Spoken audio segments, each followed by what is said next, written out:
came into being without a consensus by Nigerians. It was just by fiat. And one of the things that has bothered me is the fact that in 1914, let us imagine how those who were living as at that time related to each other. Somebody in Sokoto State, another one in Ondo State, and another one in Kebbi State, another one in Anambra State, and so on and so forth. They possibly have not seen each other. They do not have the same culture.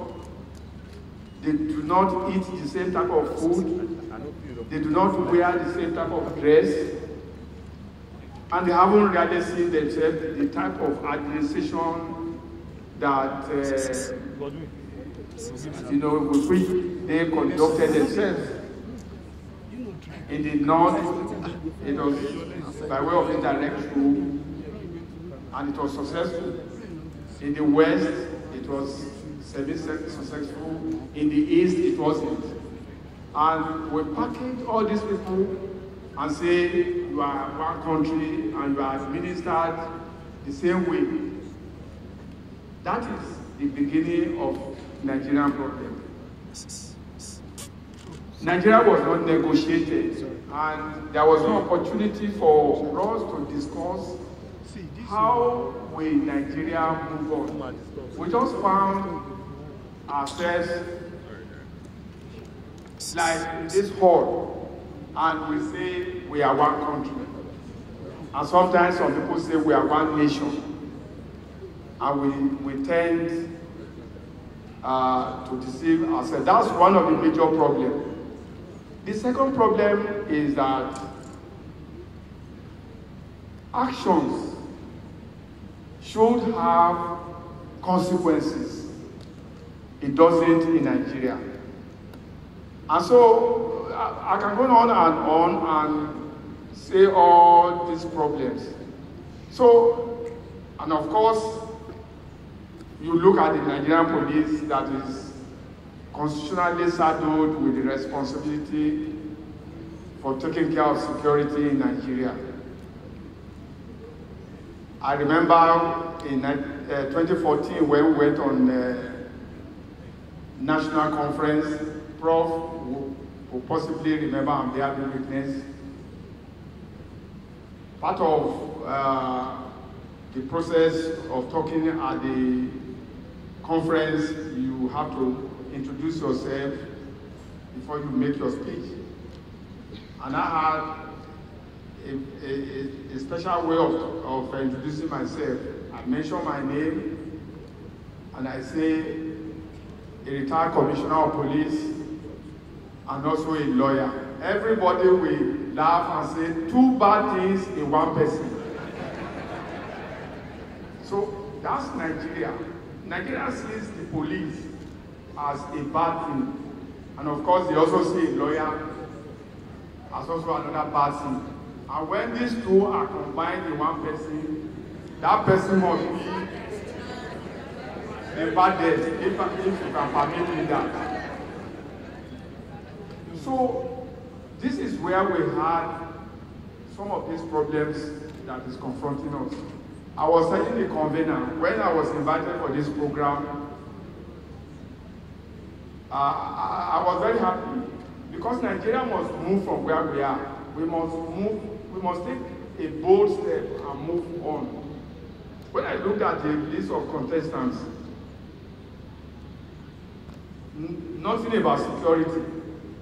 And I called him and said, how can you discuss about a shift in attitude, a shift in everything that will take us to prosperity and no security? He agreed with me and told me if I like to come, I should come. And I was really very, very happy. The problem with security in Nigeria is because Nigerians don't even understand what security is.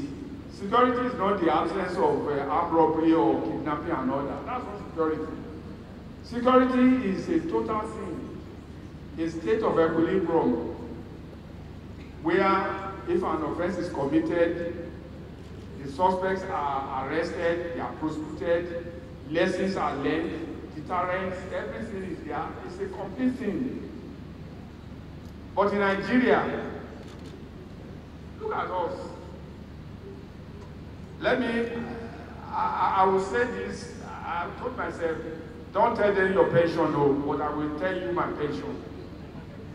I served in the Nigerian police for 35 years, and I was commissioner of police. I was commissioner of police, apart from being force secretary, I was commissioner of police in Kogi, I was commissioner of police in Yobe State, and I was commissioner of police in Rivers State from where I retired.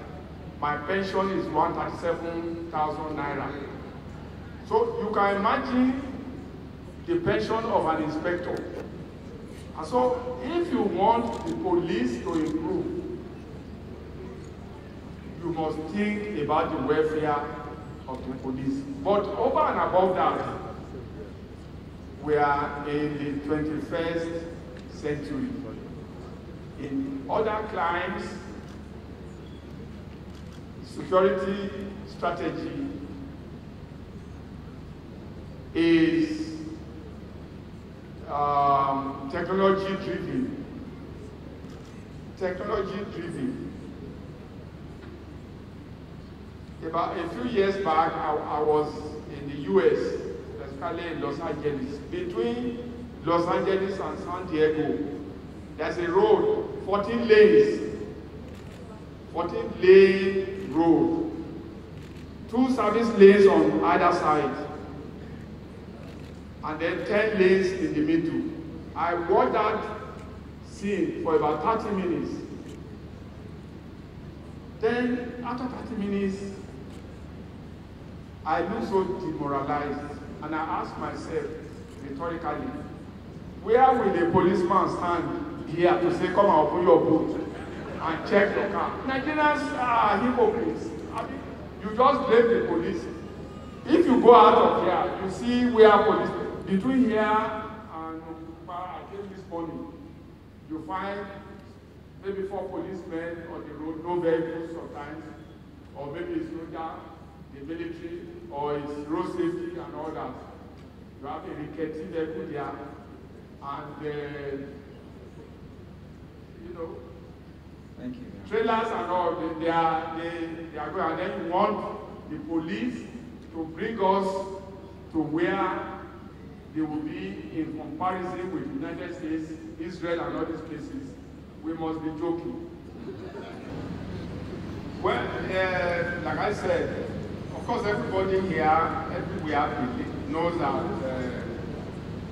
security is like the foundation, you know, that you want to build a house. As we described here, you can't build that without taking a very, very strong look at the foundation. So that's the position of security in any country or nation. One thing I found quite intriguing in our own situation is that, and that's my opinion, I'm not speaking for government, I'm not speaking for the Nigerian police, I'm speaking for myself as somebody who served this country for 35 years and rose to become commissioner of police. The police generally is held in absolute contempt. That is the truth. Of course, there are very bad policemen, terrible policemen, but you must agree with me, with due respect to the celebrant, we have bad bishops, we have bad pastors, we have bad teachers, I'm sorry sir, we have bad professors. So why would you think that it's only police that will be bad? I mean, it's not fair. It's not fair. And I can tell you this. When I was a unit commander in the police mobile force in Benin, 1978 to 81, we had 4 squadrons in that I mean, 4 units in that squadron. And each unit, like mine, which I was the unit commander, I had 2 Land Rovers, I had 2 Unimog vehicles, I had 1 lorry. That's the complement of my unit. Today, we can't say anything like that again. And yet, we still want the police to perform. We must be magicians. Let me say this. I've just mentioned 2 points here, and we can look at it and think about it. Since 1999, when we started this republic, the ministers for defense, attorney general, and minister of justice, they are professionals in their own field.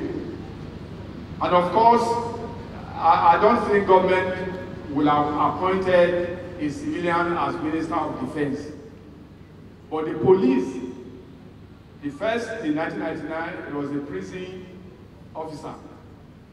And ever since, they can appoint anybody to be Minister of Police Affairs. I know that there are some organizations, they will not treat as we have treated the police. Of course, there are area of professionals, enlightened people who also the ministers of police affairs. Tell me what report, what decision will a minister of police affairs have to take that a retired police officer will not be found to be in that position? So the first thing is that, of course, people believe put a policeman is corrupt, and the policeman will steal money, you know. And the second point, I wrote an autobiography, Policing in Nigeria, My Story. I'm sure most of us here have never seen that book. And Nigerians want security enhancement. I have taken time to write a 358-page book. Nigerians have not read it. The book was launched in Akure. I'm sure nobody has. More than 90% of Nigerians have not heard about the book, and we want security. You know, these are some of the things that we do. We do not look at security the way it should be. And in that book, I put there some recommendations. I'm happy that one of them is the issue of police trust fund to give enough funds as a stopgap for what the government can provide. Thank you, sir. When I'm coming here, I want to make this important point. When it came to execution, a retired IG was made a non-executive chairman, and the executive secretary is civilian. Is civilian. Tell me what advantage it is if we are really serious about security in this country. So the issue is not about whether the police will change. It is all of us that require a change of attitude. The police, no matter what they are in this country, not because I was a policeman, we are one of the best Nigerians. I can say that. You may not agree with me, but that is the truth. Thank you very much. Thank you. Distinguished ladies and gentlemen, 2 things. Number 1, the police is your friend. And number 2, we need to buy this book.